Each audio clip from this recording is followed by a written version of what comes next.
네, 오늘 하나님의 위대한 행보 시리즈의 세 번째 시간입니다. 오늘 욥기 42장 5절 부문으로 고난을 사용하시는 하나님이라는 제목으로 말씀 나누겠습니다. 여러분, 하나님이 우리 안에서 행하시는 일들 가운데 가장 놀라운 일이 무엇이라고 생각하십니까? 물론 성경의 곳곳에 보면 하나님이 기적을 일으키시는 하나님, 여러 가지 이적을 일으키시는 주님의 모습을 보게 됩니다. 그런데 그런 이적 조차도 기독교의 궁극적인 하나님이 행하시는 일의 그 포커스는 어디 있는가? 바로 사람을 변화시키는 일에 있습니다. 그래서 어떤 신비한 기적보다, 능력보다 더 신비하고 놀라운 일은 무엇이냐면 한 영혼이 예수 믿어서 놀랍게 변화받는 것입니다. 어떻게 이 땅밖에 모르던 사람들이 영적인 일들을 알게 될 수가 있냐고요. 이거는 지극히 당연한 일 같은데 당연하지를 않습니다.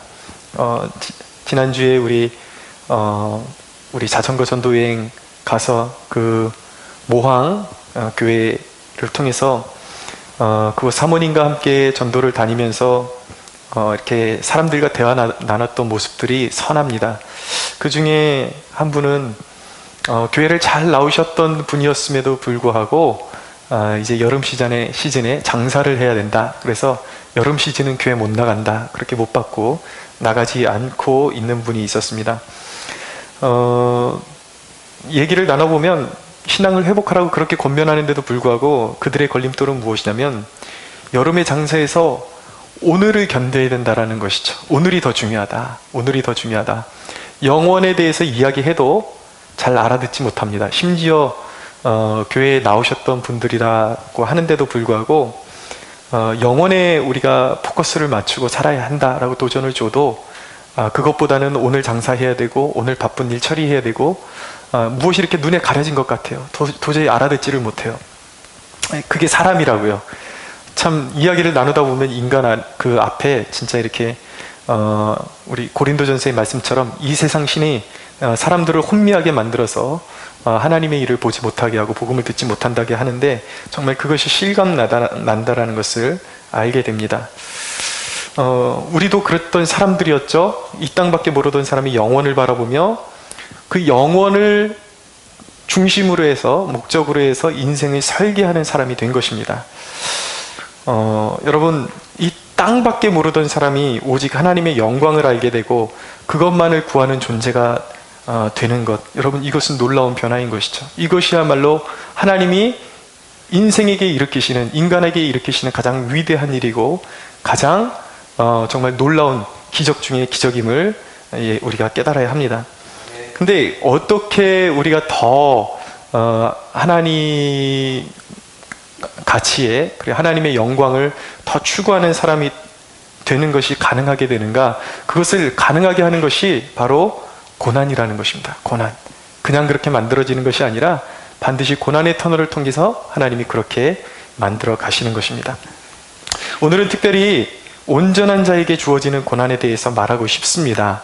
그러니까 아예 믿음이 없다가 고난을 통해서 주께로 돌아온 경우가 아니라 잘 믿는데도 불구하고 고난이 필요하단 말이죠. 필수, 불가결한 우리가 하나님의 의를 이루어 가는데 아주 필수적인 요소가 바로 고난이라는 것입니다.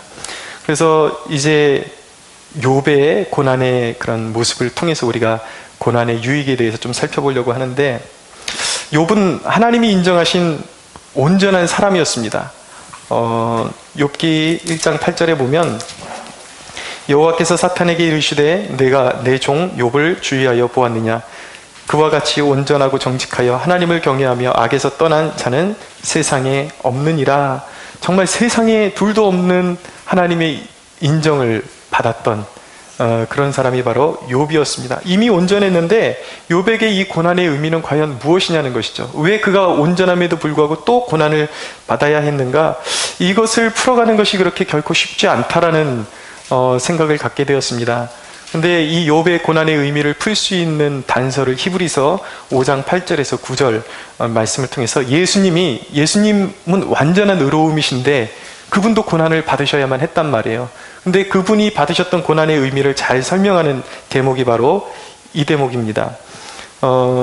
히브리서 5장 8절에서 9절에 보면은 뭐라고 말씀하고 있냐면, 그가 아들이시면서도 받으신 고난으로 순종함을 배워서 온전하게 되셨은즉 자기에게 순종하는 모든 자에게 영원한 구원의 근원이 되셨다라고 말씀하고 있습니다.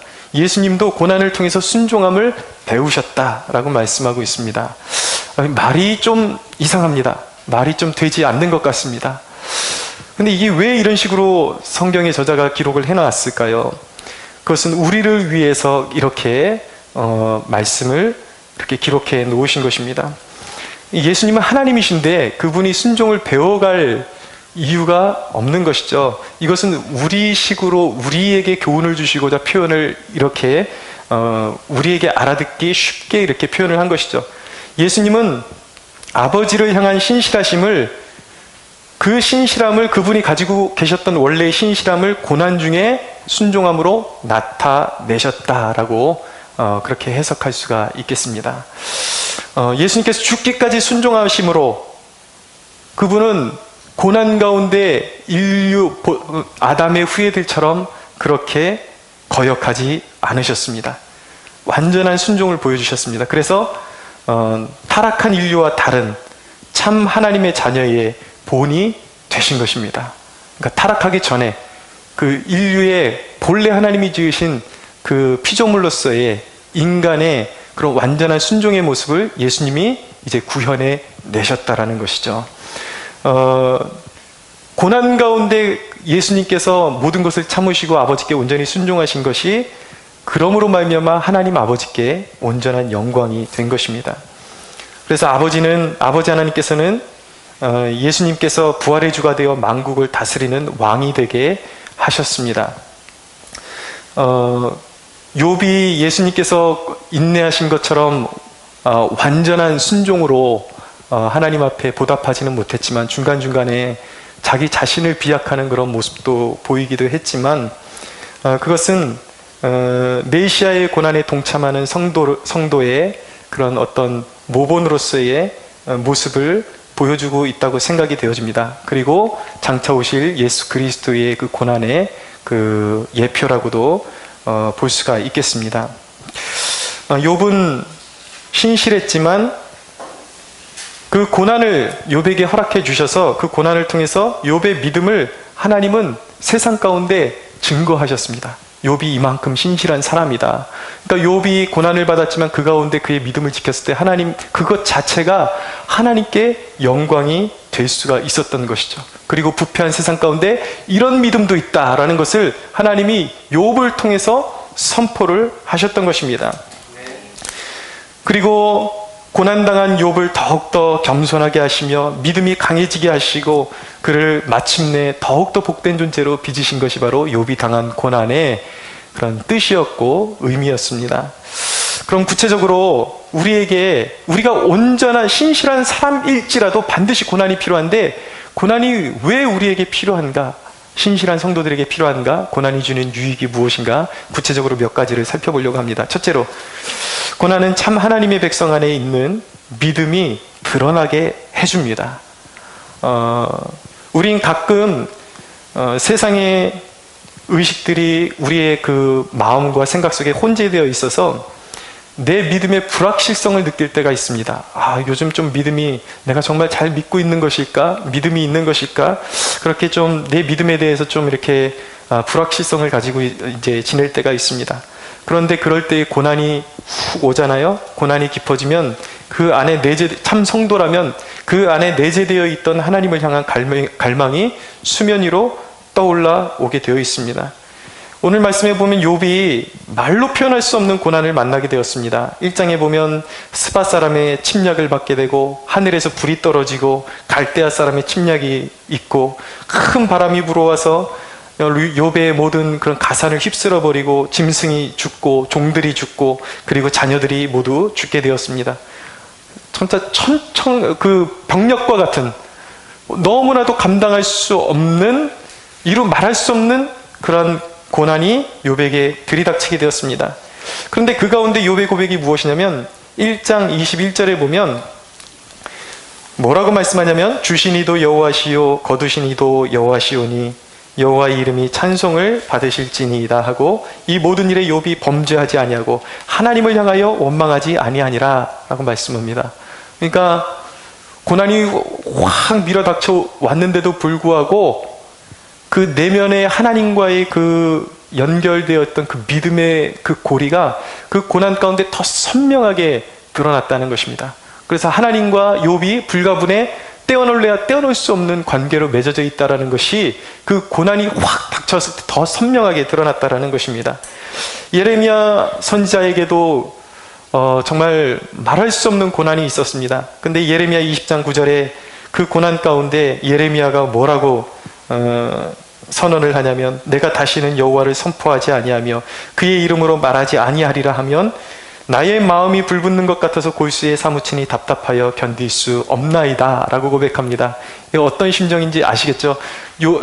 예레미야가 하나님의 부르심을 받고 정말 그 기대와는 다르게 고난이 너무 심하니까 내가 차라리 이 복음을, 그리고 하나님이 분명히 너를 노선벽같이 하고 너를 철옹성같이 하고 너를 당할 자가 없을 것이다 라고 약속하셨음에도 불구하고 지금 이 대목이 바스울이라는 거짓 선지자에게 뺨따구를 맞고 이 목에 이 고리로 걸어가지고 개처럼 그렇게 취급받고 그런 죄수처럼 그렇게 취급받는, 사람 취급받지 못하는 상태에서 그 예레미야가 고백하는 것입니다.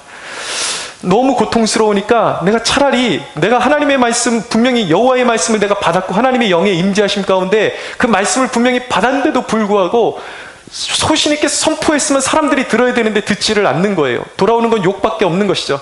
그러니까 내가 차라리 이 모든 것을 다 놓아버리고 하나님과 나와의 연골고리를 다 끊어버리고 내가 차라리 그냥 하나님께로부터 도망치고 싶다. 내가 다시는 복음을 전하지 않겠다라고 마음 먹는 순간 예레미야가 그런 마음을 먹을 때 더 막 가슴이 불타오르는 거예요. 이걸 내가 버리고 싶은데 버려지지 않는 거예요. 여호와를 선포하지 아니하며 그 이름으로 말하지 아니하리라면 나의 마음이 불붙는 것 같대요. 여러분들 그런 거 경험해 보신 적 있습니까? 난 너무 고통이 너무 커서 하나님으로부터 이제 도망치고 싶고 다 버리고 또 이렇게 떠나버리고 싶은데 이상하게 꼭 그럴 때면 내 마음의 한켠에 어딘가에서 성령의 불이 올라오는 것입니다. 내가 하나님을 떠날 수 없는 존재라는 그 믿음의 고백이 올라오는 것입니다. 그런 경험들을 하게 됩니다. 가장 내 마음에 어려움이 있고 목회가 가장 힘들 때에 정말 온갖 갈등이 내 마음 가운데 막 이렇게 교차될 때에, 오버랩될 때에, 그럴 때 밤에 잠도 설치고 그러고 자고 일어나면 희한한 것을 경험할 때가 있습니다. 평상시에는 경험하지 못했던 건데 내 그 모든 이런 그런 번뇌와 이런 것들이 다 깨끗이 사라져버리고 안개처럼 사라져버리고 완전히 순수한 내 영혼이 하나님, 나는 하나님밖에 없습니다. 나는 하나님밖에 없습니다. 하나님을 떠날 수 없습니다. 내 영혼이 그렇게 기도하고 있는 내 자신을 발견할 때가 있습니다. 나의 영혼을 발견할 때가 있어요. 그것이 어디서 온 것입니까? 그것이 바로 예수 그리스도로 말미암아 그 십자가의 은혜로 내 안에 오신 성령께서 내 안에서 탄식하시며 내 영혼을 붙들고 기도하게 하시는 것입니다. 진정한 그리스도인은 왜 하나님을 떠날 수가 없는가? 고난이 오면 그 사람은 더 믿음이 선명해져요. 할렐루야. 예, 그런 은혜가 있는 것입니다. 여러분, 왜 하나님께서 그 혹독한 고난을 주시는가? 하나님께서 내 안에 있는 믿음을 더욱더 선명하게 하시고 우리 안에 그 주신 성령으로 말미암아 너는 내 아들이라고 하는 그 음성을 더 분명하게 듣게 하시고 나의 정체성을 더욱더 분명하게 깨닫게 하시기 위해서 그런 고난을 주시는 것입니다. 여러분, 이 내면의 증거, 참 그리스도인에게는 반드시 내면의 증거가 있어야 됩니다. 고난 중에 참 그리스도인이라면, 진정한 하나님의 자녀라면 반드시 이런 내면의 증거, 내가 정말 하나님의 품으로부터 도망갈 수 없는 하나님의 자녀라는 그 내면의 울림이 있게 되는 것입니다. 근데 그 울림이 하나님께 영광이 되고 기쁨이 된다라는 것이죠. 로마서 8장 14절에서 16절, 17절에 보면 무릇 하나님의 영으로 인도함을 받는 사람은 곧 하나님의 아들이라. 너희는 다시 무서워하는 종의 영을 받지 아니하고 양자의 영을 받았으므로 우리가 아빠 아버지라고 부르짖느니라. 성령이 친히 우리의 영과 더불어 하나님의 자녀인 것을 증언하시나니 자녀이면 또한 상속자 곧 하나님의 상속자요 그리스도와 함께한 상속자니 우리가 그와 함께 영광을 받기 위하여 고난도 함께 받아야 할 것이라. 26절 이와 같이 성령도 우리의 연약함을 도우시나니 우리는 마땅히 기도할 바를 알지 못하나 오직 성령이 말할 수 없는 탄식으로 우리를 위하여 친히 간구하시느니라. 마음을 살피시는 이가 성령의 생각을 아시나니 이는 성령이 하나님의 뜻대로 성도를 위하여 간구하심이니라 라는 말씀입니다.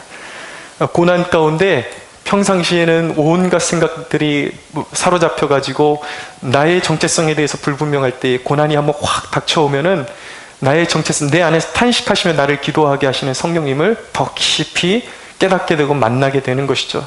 그것이 하나님이 우리에게 주시는 우리의 정체성을 분명하게 하시고 너는 내 자녀다. 그렇기 때문에 내가 너를 축복하기를 원하고 내가 너를 떠나지 아니할 것이라는 하나님의 그런 그 사인임을 믿을 수 있게 되기를 바랍니다.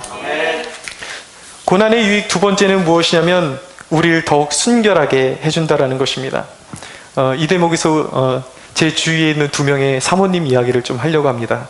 첫째 사모는 바로 제 아내입니다. 제가 살았던 환경과 제 아내가 살았던 그런 삶의 환경이 사뭇 다릅니다. 전 어려서부터 몹시 가난한 환경에 살았기 때문에 뭐 주머니에 넉넉한 적이 한 번도 없었습니다. 그런데 공부를 하는 쭉 모든 과정마다 없음에도 불구하고 매 순간마다 필요를 채우신 하나님, 살게 하시는 하나님을 제가 경험했기 때문에 없는 것에 대해서 제가 그렇게 큰 두려움을 갖지 않고 살아왔습니다. 근데 제 아내는 어려서부터 부족함이 없이, 부자는 아니었지만 세상 기준으로 봤을 때 부자층에 속하는 집안은 아니었지만 모자람은 없이 살아왔던 집안에서 이렇게 자라왔습니다. 그러니까 어떤 물질적인 것이 늘 쓸 것이 어느 정도 확보가 돼 있어야지 마음이 편한 거예요. 처음에 저랑 결혼해서 그 부분이 굉장히 너무나도 힘들어하고 어려워했습니다. 왜냐하면 자꾸 이렇게 경제적으로 어려운 시즌을 이렇게 목회자 가정에서 자꾸 겪어야 되니까 그것에 대해서 어려워하고 견디지 못하는 그런 모습들을 자주 보여줄 때가 있었습니다.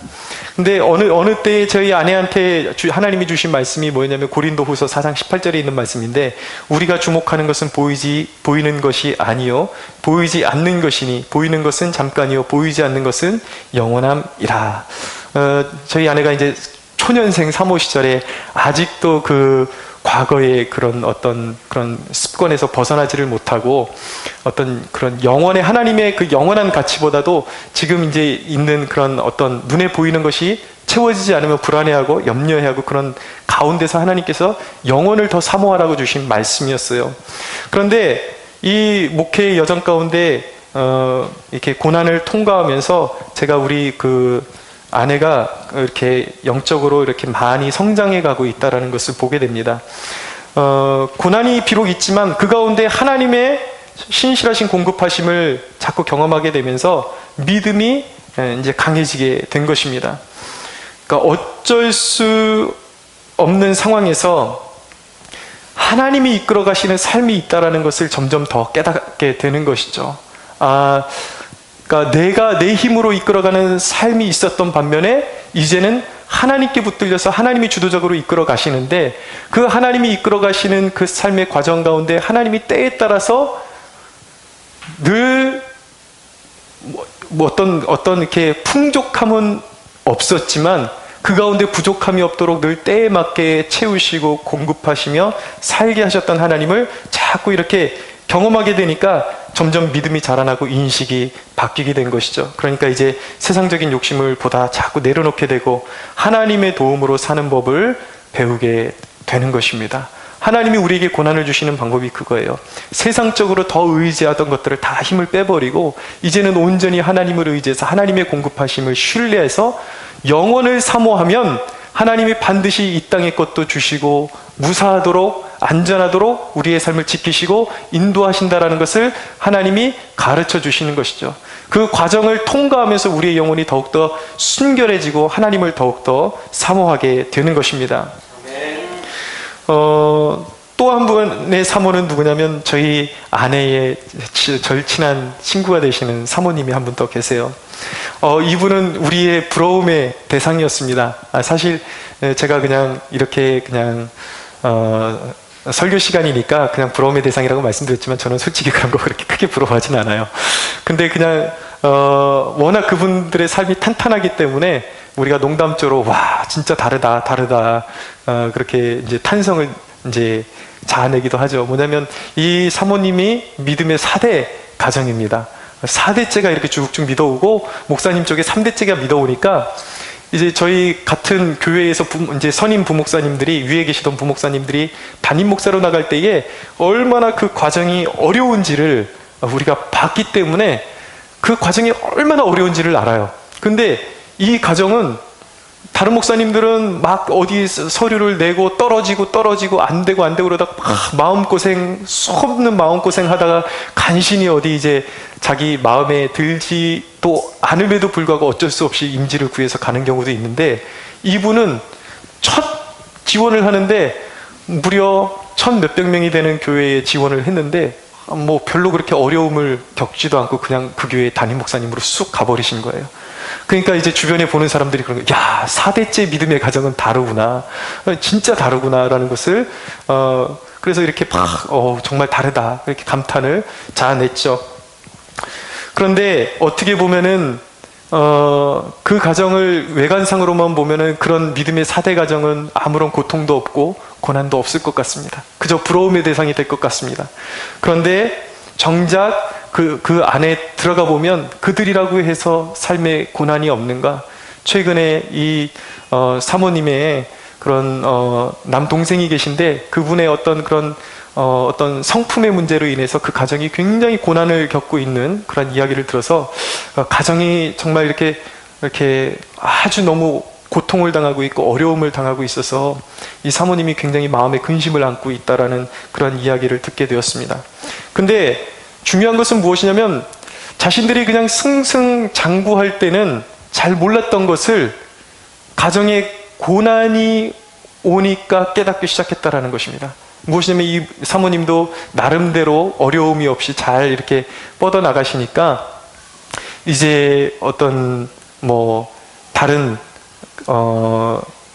자신의 어떤 시집이나 아니면 이렇게 다른 사람들을 볼 때 어떤 자기도 모르는 영적인 약간 우월감, 왜 저렇게 살까, 왜 저거밖에 안 될까, 그랬던 영적인 우월감이 좀 있었던 것 같아요. 근데 최근에 이제 그런 가정의 어려움을 통해서 드는 고백이 무엇이냐면 이 고난을 통해서 자신이 깨어지기 시작했다라는 거예요. 사람들을 향한 우월 의식 이런 것들 좀 낮게 보거나 자기가 좀 더 이렇게 좀 다른 사람과 다르다라고 생각했던 그런 것들이 깨지기 시작했다라는 것입니다.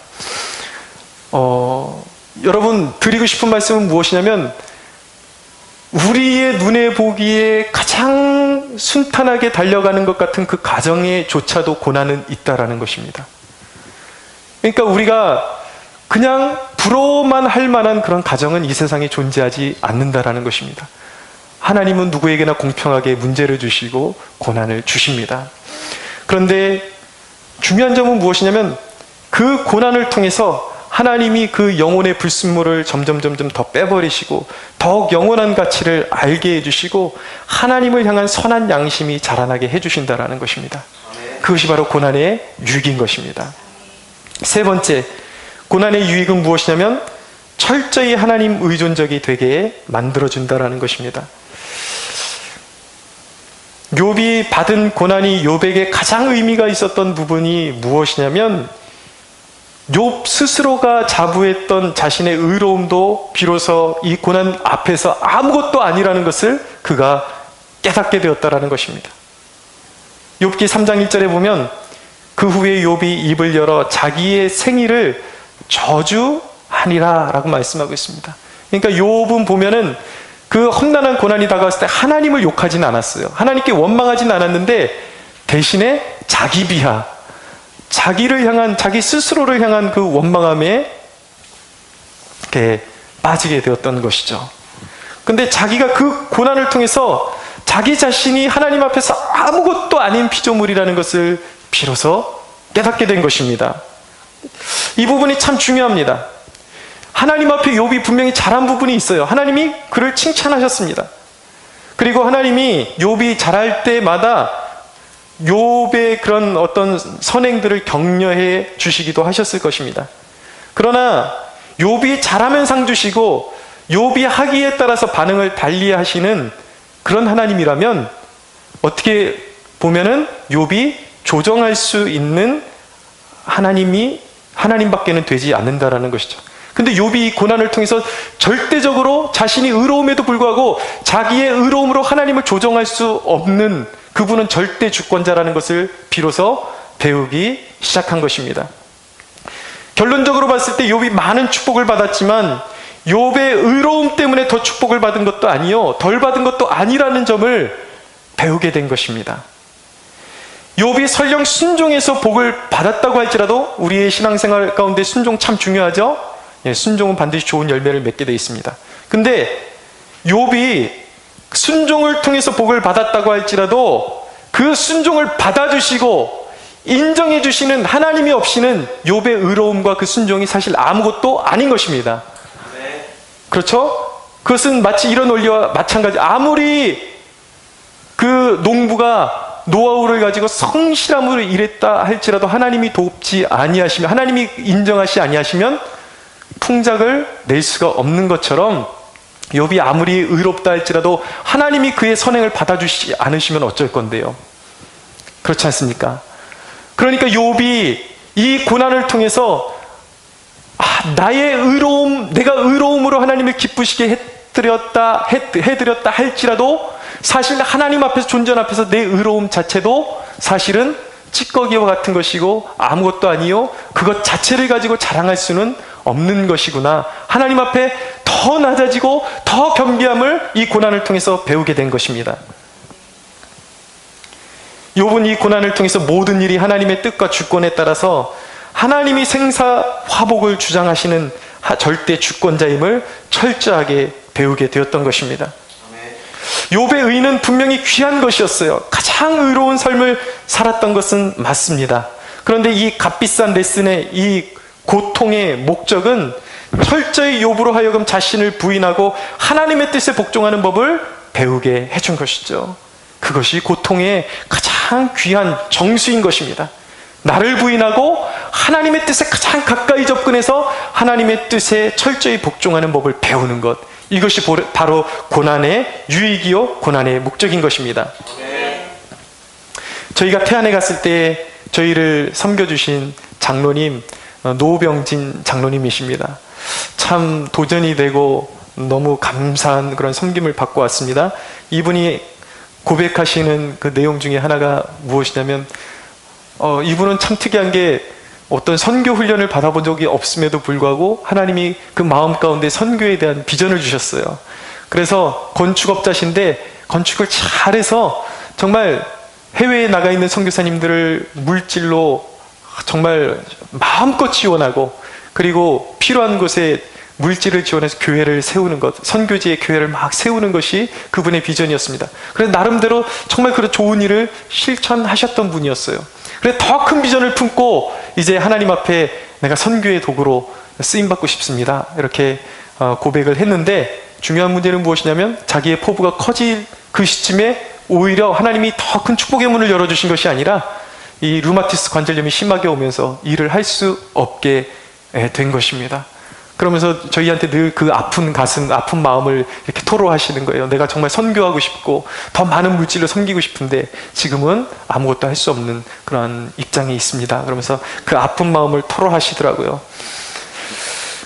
그 믿음 참 귀했습니다. 근데 왜 그렇게 거룩한 비전을 가지고 있음에도 불구하고 하나님이 류마티스를 주시고, 하나님이 그냥 뒀더라면 하나님한테 더 유익이 아닐까요? 그렇게 좋은 마음을 가지고 있는데, 그럼에도 불구하고 하나님은 왜 그 류마티스를 허락하심으로 말미암아 그에게 그 고통을 허락하셨을까요?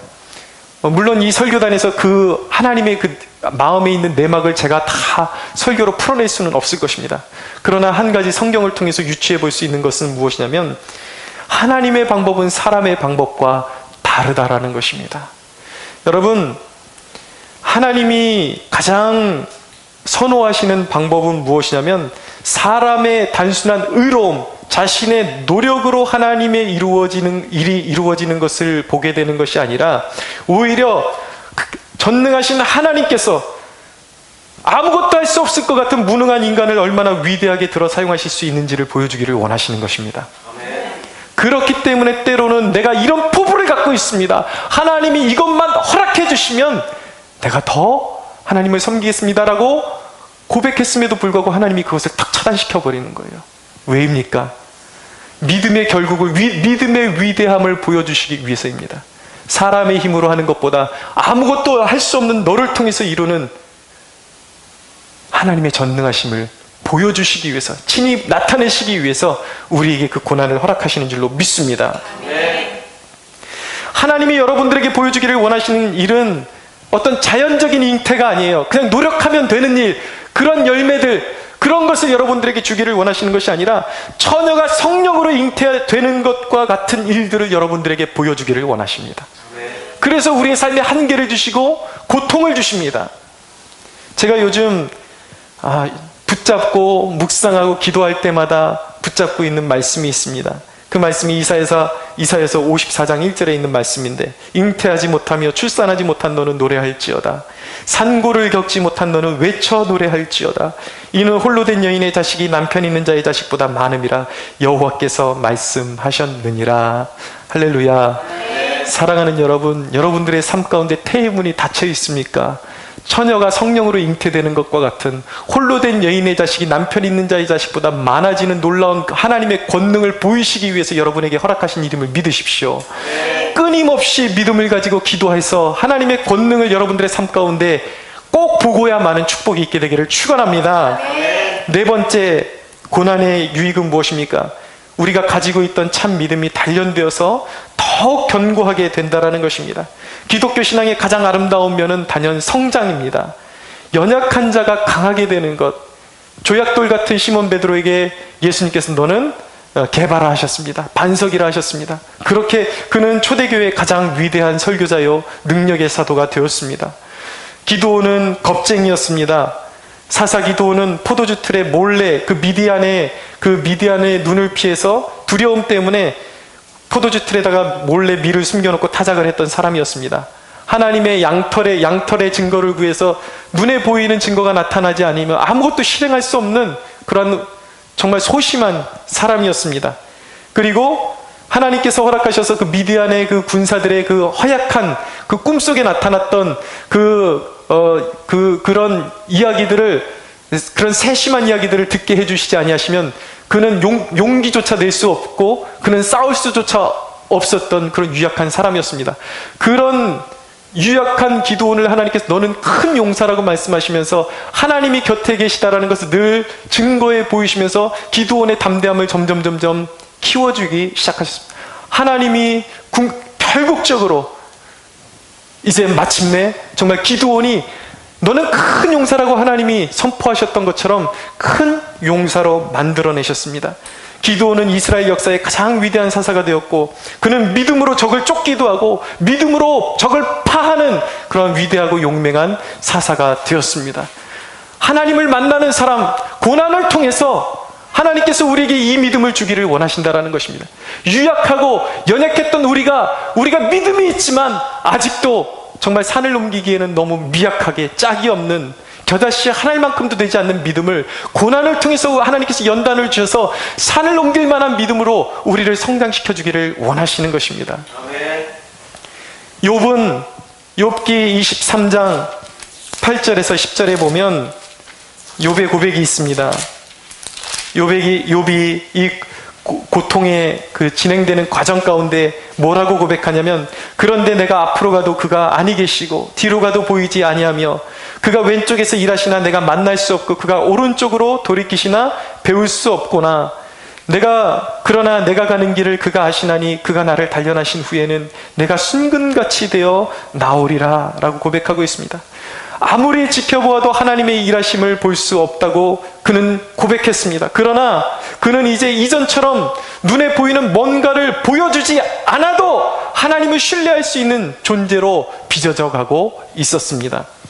이제는 뭔가를 자꾸, 이전에는 뭔가를 보여줘야지. 내가 너를 축복한다, 내가 너를 사랑한다, 그리고 하나님이 뭔가 선물을 줘야지 믿을 수 있었던 사람이, 이제는 어떤 믿음의 선물, 어떤 눈에 보여지는 증거가 이 눈에 아무 증거 아니 배워도 하나님과 동행하는 그 한 가지만으로도 신뢰할 수 있고, 하나님이 내 삶의 좌정에 계시고 있고, 내가 믿음으로 고백할 때 하나님이 내 멀리 계신 것이 아니라 내 삶에 지금 이 고난의 현장 가운데 함께하고 계시다라는 것을 그가 믿게 되었다라는 것입니다.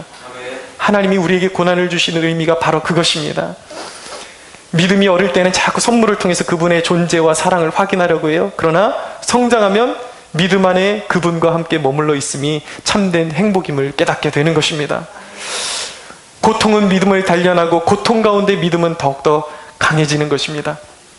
근데 사람들이 이렇게 물을 수도 있을 거예요. 나는 이렇게 고통당하다 쓰러졌는데 무슨 믿음이 강해지냐고. 여러분들 그 사실 아십니까? 운동을 하다 보면 최대치를 들어올리다가 이제는 못하고 다운돼서 팍 놔버리고 쓰러지면 실패한 것 같죠? 실패가 아닙니다. 최대치를 들어올리다가 최대치를 넘고, 내가 견딜 수 있는 최대치를 넘고 쓰러졌을 때에 이미 나는 강해져 있는 것입니다. 그렇기 때문에 여러분, 정말 연약했던 사람이 처음에는 10kg의 바벨을 들어올리고 나중에는 이게 자꾸 쓰러지고 그걸 반복하다 보니까 포기하고 그렇지만 또 들어올리고 반복하다 보니까 10kg를 들어 올렸던 사람이 조금 시간이 지나니까 15kg를 들어 올리게 되고, 20kg, 심지어는 많이 들어 올린 사람은 100kg를 훨씬 넘게 들어 올리는 사람이 되는 것입니다. 어떻게 그런 사람이 됩니까? 믿음으로 버티다 쓰러지는 것조차도 하나님이 그것을 사용하셔서 그 사람의 믿음을 길러내고 계시는 중인 것입니다. 우리가 쓰러졌다고 해서 결코 믿음이 후퇴하는 것이 아니에요. 그냥 견디십시오, 여러분. 그리고 쓰러지면 쓰러진 자신을 받아들이십시오. 그러나 분명한 사실은, 그 사실에 내가 쓰러졌음에도 불구하고 복된 사실은 무엇이냐면, 내가 견디다 못하고 쓰러질 때 이미 나의 믿음은 이전보다 진일보 전진해 있고 성장해 있음을 믿어야 하는 것입니다. 왜 하나님께서 우리에게 이런 고통을 견디게 하시고 이 고통 가운데 큰 믿음을 우리가 갖기를 원하실까요? 왜 이 믿음을 요구하실까요? 하나님은 마귀와 세상에 고통받는 자들 앞에 참 그리스도인을 우뚝 세워주셔서 고통을 이기는 길이 있음을 세계 만국 가운데, 세상 가운데 보여주기를 원하십니다. 굳건한 믿음의 선봉장들을 세워서 소망 없는 세대를 천성으로 이끌어가기를 원하시는 것입니다. 사랑하는 여러분, 정말 이 고통 많은 세대 가운데 흔들리지 않는 견고한 믿음의 그런 백성들로 우리 한 사람 한 사람, 여러분 한 사람 한 사람이 세워지는 축복이 있게 되기를 바랍니다. 고통의 5번째 그 유익은 무엇이냐면, 고통받는 자의 위로자로 세워지게 된다라는 것입니다. 고린도후서 1장 4절에 보면, 우리의 모든 환난 중에서 우리를 위로하사 우리로 하여금 하나님께 받는 위로로서 모든 환난 중에 있는 자들을 능히 위로하게 하시는 이시로다. 여러분, 상처받은 치유자라는 이야기 들어보셨습니까? 내가 상처받은 만큼, 내가 고통을 받은 만큼 사람의 마음을 이해할 수 있게 되고 치유할 수 있는 사람이 될 수 있게 된다는 것입니다. 내가 고통을 겪어보지 못하면 내 말에 권세가 있을 수 없어요. 지금 내 앞에 고통당하는 사람들이 있는데 믿음으로 견디십시오. 그런데 보통의 사람들은 그렇게 고백합니다. 당신은 내가 겪는 고통을 모릅니다. 그러나 여러분, 이미 그 고통을 통과해 본 사람은 자신 있게 말할 수가 있습니다. 아닙니다. 나도 그 고통을 통과해 봤습니다. 그럼에도 불구하고 믿음으로 견디셔야 합니다. 그래서 그 고통을 견딘 사람은 진정한 조언자가 될 수가 있고 위로자가 될 수가 있고, 단순한 위로자가 되는 것이 아니라 그를 격려하고 이렇게 세울 수 있는 능력의 사람이 되는 것입니다. 여러분, 고통을 딛고 일어선 용기는 다른 사람에게 도전과 자극제가 된다는 사실을 기억하십시오. 하나님께서 여러분을 반드시 그러한 세상의 위로자로 세우실 것입니다. 할렐루야. 고통의 6번째 유익은 그리스도와 연합시켜준다라는 것입니다. 오늘 본문 다시 한번 읽어보겠습니다. 욥의 결말, 욥기 42장 5절 함께 읽겠습니다. 시작. 내가 주께 대하여 귀로 듣기만 하였사오나 이제는 눈으로 주를 배움나이다. 아멘. 이제는 눈으로 주를 배움나이다. 이게 무슨 뜻입니까? 그리스도와 이제 비로소 연합하게 되었다라는 것입니다. 하나 되게 되었다라는 것입니다. 또는 모든 상황에 주님의 섭리를 이제 알게 되었다는 것입니다. 이 사람에게는 이제 삶이 따로 있고 믿음이 따로 있는 것이 아니에요. 완전히 주님과 혼연일체가 돼서 주님이 내 안에, 내가 주님 안에 있는 것을 날마다 경험하며 모든 어떤 상황 가운데서도 내가 앉아있든지 누워있든지 길을 갈 때이든지 고통 중에든지 기뻐할 때이든지 어느 때이든지 모든 상황에 상관없이 예수가 나와 함께 하신다는 것을 믿고 함께 동행할 수 있는 사람이 된 것입니다. 예수가 나의 축복의 수단이 아닌 나의 생명이요 나의 모든 것이 되는 것입니다. 전도 여행 중에 가장 큰 틀은 무엇이냐면 고생이라는 것이었어요. 아, 정말 고생스럽다. 이 여행 고생스럽구나 라는 것이, 고생이 우리의 그런 어떤 발걸음의 전반을 따라다녔습니다. 큰 틀로 보면 고생밖에 한 일이 없는 것 같아요. 그러나 그 고생 가운데 영의 눈을 떠서 보면은 하나님의 무한한 은혜가 그곳에 있었음을 알게 됩니다. 사람을 준비하신, 사람을 만나게 하신 은혜, 묵을 숙소를 예비해 주신 하나님의 은혜, 그리고 사고 없이, 탈 없이, 그리고 병든 사람 없이 이렇게 무탈하게 다녀오게 하신 하나님의 은혜, 그리고 또 귀한 사람들 만나서 섬김받게 하신 하나님의 은혜, 하나님께서 예비하신 하나님의 사람들을 만나게 해서 한없는 그런 사랑을 받고 오게 하신 은혜, 짧은 기간이었지만 필요로 하는 교회에서 전도에 동참하게 된 것, 여러분 이것이 바로 성경이 말씀하는 형통임을 깨달을 수 있게 되기를 바랍니다. 여러분, 이 안목이 없으면 우리의 인생 가운데 고난 중에 형통이 있다라는 것, 고난 중에 하나님의 인도하심이 있고 고통 중에 하나님이 우리의 삶 가운데 임재하시고 이끌어 주신다라는 이 형통의, 진정한 형통의 영적인 안목을 갖지 못하면 우리의 인생은 죽을 때까지 고생밖에는 의미가 없는 것입니다. 왜인지 아십니까? 인생은 끊임없는 고통의 연속으로 점철되어 있기 때문입니다. 감사할 날이 없어요. 그러나 내가 그리스도와 연합됐다는 것은 무엇입니까? 내 영적인 시야가 트였다라는 거예요. 고통 가운데 형통하게 하시는, 나와 동행하게 하시는 주님을 날마다 만나게 되고 묵상하게 되고 지금 느끼게 되고 감사가 넘치게 된다라는 것입니다. 이 영적인 비밀을 알게 된 사람, 고통 가운데 이 영적인 비밀을 알게 된 사람은 우리의 육체가 고통 가운데 있을 때에도 영적인 형통을 맛보게 됩니다. 우리의 육체가 기쁨 가운데 있을 때도 그 가운데서도 영적인 풍성함을 누릴 수 있게 됩니다. 모든 상황 가운데서 내가 비천에 처할 때나 풍부에 처할 때나 사도 바울의 고백처럼 상황에 의해서 흔들리는 사람들이 아니라 모든 상황 속에 그리스도의 생명이 풍성히 우리에게 임하고 풍성이 흘러넘친다라는 것을 누릴 수 있게 되고 고백할 수 있게 되는 것입니다. 여러분, 이것이 하나님께서 우리에게 주신 고난의 목적임을 기억하십시오. 그리스도인에게 고난은 반드시 필요합니다. 하나님은 고난을 통해 위대한 변화를 주십니다.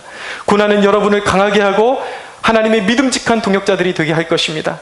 고난 중에 믿음을 붙잡으십시오. 고난 중에 순종이 바로 여러분들의 삶의 회복의 첩경임을, 지름길임을, 그리고 가장 복된 걸음임을 믿으시기 바랍니다. 이 교회에 여러분들의 삶의 고난을 값진 열매되게 하시는 하나님의 능력이 나타나기를 주 예수의 이름으로 간절히 소원합니다. 우리 하나님께 영광의 박수 올려드리겠습니다.